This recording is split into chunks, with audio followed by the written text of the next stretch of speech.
Hi everybody, Nick with you. Thanks for joining me on my channel. If you're new, welcome. If you've been here before, welcome back. It's time for another Week Kings recap. This is from Wednesday, December the 13th, 2023.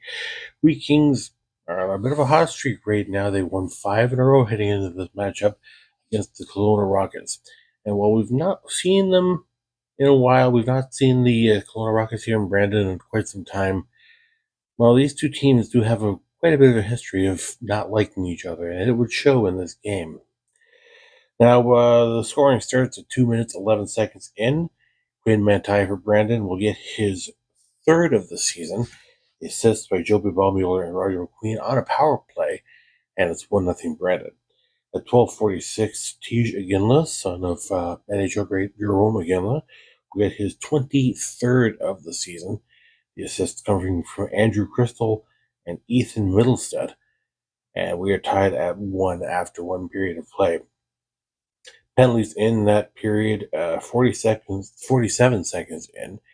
Ethan Middlestead for Kelowna will be called for holding. That will lead to the Brandon goal. And then at 6:57, Ethan Middlestead back again with an unsportsmanlike conduct call, along with Andrew Crystal getting called for roughing, while on the Brandon side, Charlie Elliott gets called for cross-checking. In the second, the scoring comes early and often at the 5:31 mark. Brandon's Trey Fouquet gets his first goal as a Week King. The assist from Mateo Michaels and Dominic Peter, and Brandon is up 2-1. Just 30 seconds later, at the 6:01 mark, Roger McQueen gets his 16th of the season unassisted, and Brandon's up by 2. And then just 13 seconds after that, at 6:14, Andrew Crystal with his 18th. The assist from Gabriel Sturck brings Kelowna back within 1, and it's 3-2. Then at the 8:40 mark, Nolan Flaman gets his 9th for the Week Kings unassisted, and this one is shorthanded. And now Brandon is up 4-2 after 2 periods of play. Only the 2 penalties in that period. Caleb Hadley for Brandon gets called for slashing at 6:56.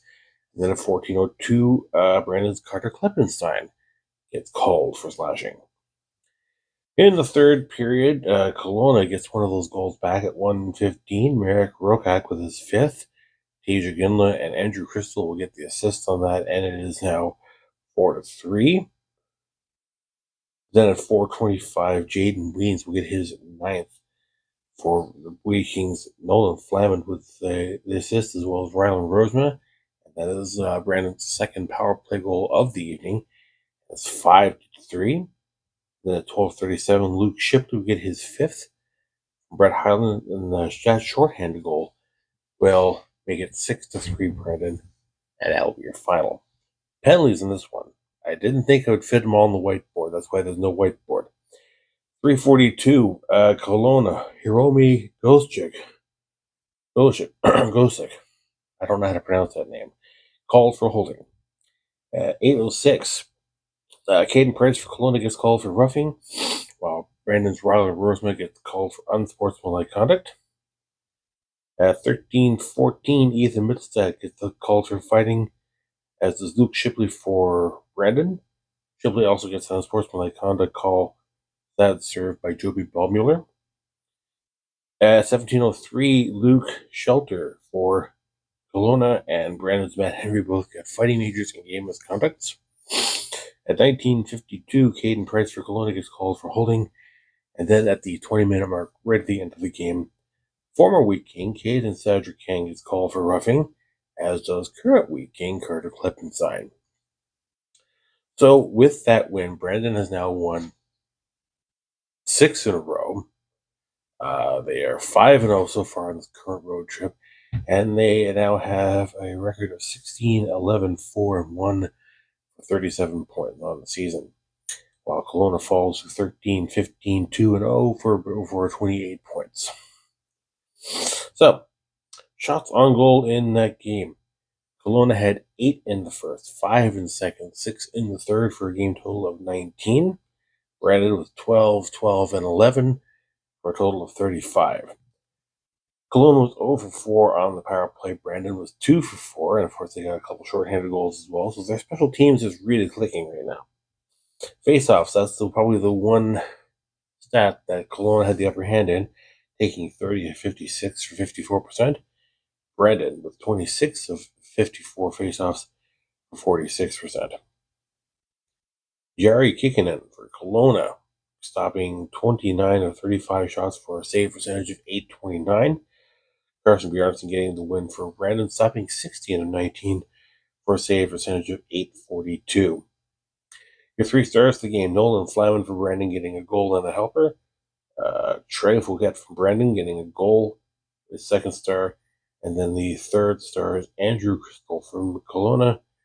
He got one goal and assisted on the two others for the Rockets. 2,147 attending Westover Place for this game. The next home game, though, for Brandon will be on Saturday, December the 16th. They host the Moose Jaw Warriors Teddy Bear Toss. Bring a stuffed animal or something warm. You can toss it over the ice as soon as Brandon scores their first goal. Of course, I will be at Westover Place, front row, section 108 in the southeast corner. If you're there, come and say hi. I would love to meet you.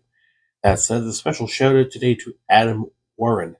He's always at the games. He wears a different jersey every time he's there. Last night, he wore a jersey for the California Golden Seals, if I'm not mistaken, which is pretty cool to see. So if you're there, be sure to stop by and say hi to him as well. So, what did you think of the game? How long do you think Brandon's win streak was going to last? Who do you think is going to score the teddy bear toss goal and when on Saturday? Let me know in the comment section below. Also, be sure to give this video a thumbs up if you like it, subscribe to Nick Adams on YouTube, and click on the bell so you get all the notifications. We'll see you again.